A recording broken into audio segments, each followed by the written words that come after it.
Halo,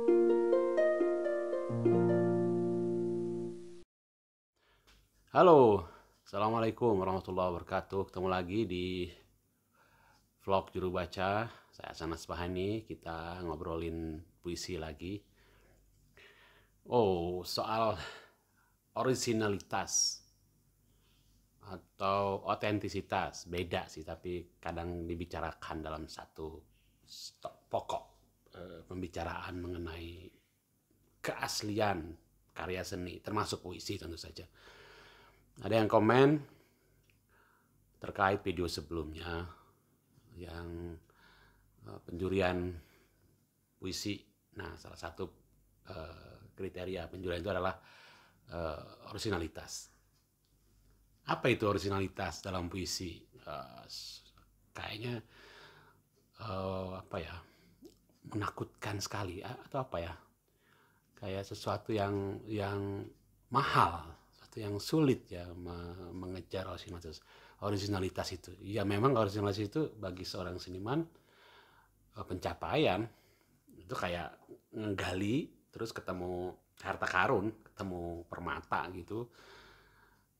Kalau nggak menggali nggak ketemu. Saya mau memakai itu gitu. Ya harus menggali kalau mau menemukan harta karun bernama originalitas itu gitu. Tapi kalau harta karun kayaknya sesuatu yang tidak diciptakan ya, yang ada gitu terus ditemukan. Oke, menggalinya sih mungkin bisa jadi perumpamaan bahwa ya memang harus bekerja keras untuk menemukan itu. Tapi gini deh, kalau kita mau jadi juru masak yang baik, juru masak yang hebat atau juru masak yang menghasilkan makanan yang um, berbeda, yang orisinal katakanlah begitu ya kan. Nah, soto misalnya ya, soto kan mula-mula kita harus memasak soto enak aja dulu, bener aja dulu soto itu gitu. Ya soto bukan rawon, bukan gulai gitu, bukan apa ya, bukan bistik. Soto ya, masak soto aja dulu. Nah, gitu kira-kira tuh. Artinya apa?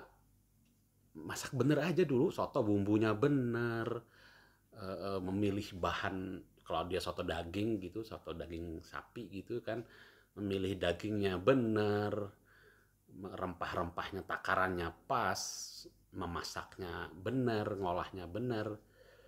Jadi soto aja dulu yang bener, yang enak gitu. Dinikmati sendiri aja dulu,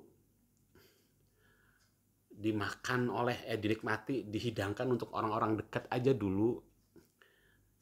Baru kemudian kalau emang niatnya pengen jadi juru masak atau pengen dijual, baru dicoba ke orang-orang yang terdekat yang mengerti soto gitu, yang kita tahu dia emang pemakan soto dan pengalamannya menikmati berbagai jenis soto ada di mana-mana itu kan.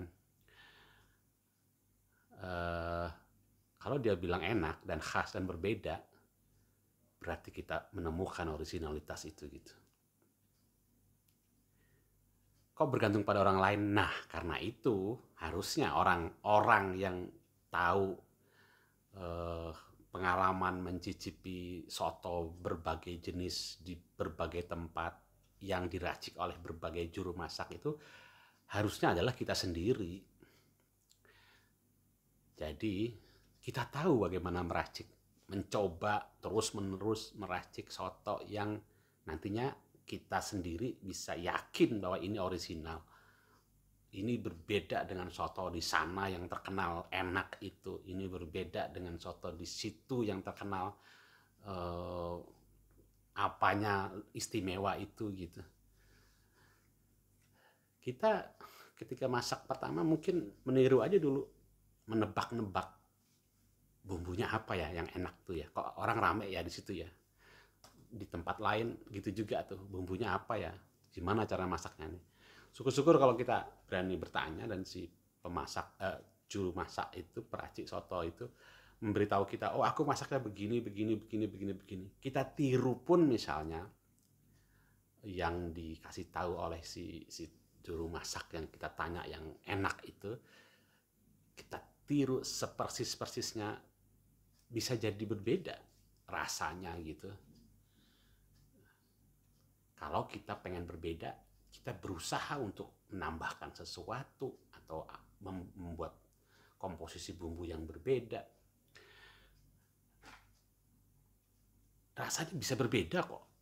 Rasanya akan melahirkan soto yang orisinal kok. Tapi tetap soto ya. Bukan masakan lain gitu, bukan rawon, bukan bistik atau bukan gulai gitu, bukan opor gitu kan. Kalau emang mau bikin opor ya opor, beda lagi. Nah, atau kalau mau bikin satu jenis masakan baru, bisa aja, mungkin saja. Emang dulu siapa yang bikin soto? Yang bikin opor siapa? Yang bikin gulai siapa? Pasti ada seseorang kan, atau banyak orang yang kemudian tercipta satu masakan yang sama begitu.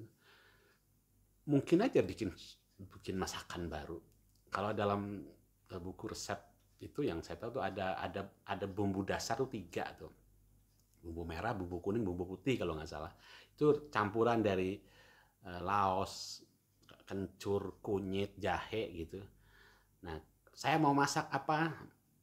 Bumbu kuning sedikit sekian, bumbu merah sekian, jadi opor. Bumbu putih sekian, bumbu kuning sekian, jadi gulai. Itu ada tuh bumbu seperti itu. Nah, dalam puisi saya pengen mengibaratkan seperti itu juga gitu. Kita kuasai aja tuh bumbu-bumbu puisi itu gitu. Kita kuasai dulu alat-alatnya, perangkat puitikanya, ibaratnya begitu kan. Nah, ketika kita menguasai itu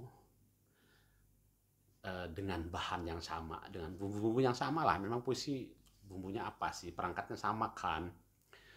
Nah, kita bisa berkreasi itu dengan keterampilan kita, kepengrajinan kita menggunakan alat-alat puitika itu, kemudian sangat mungkin kita menghasilkan sebuah racikan puisi yang orisinil, yang berbeda, yang khas milik kita.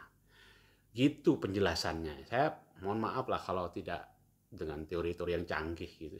Saya suka penjelasan yang dengan perumpamaan. Ya karena saya terbatas.